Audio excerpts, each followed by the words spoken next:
Hey babes, I hope you're all being safe during this quarantine. I'm gonna get ready and answer a few of your questions. So the first one is homemade mask.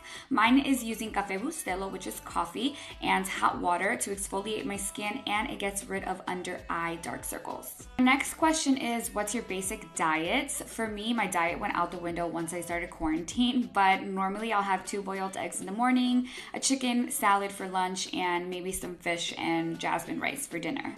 Our next question is, do you have an ultimate goal with your makeup career, like owning your own makeup line? Well, definitely that's every makeup artist's dream, but there is something that I am working on, and I'm not going to talk about it yet because, mal de ojo, but you guys will definitely be hearing about it. That's going to conclude this video, you guys. I hope you guys are being safe during this very difficult time we're all experiencing.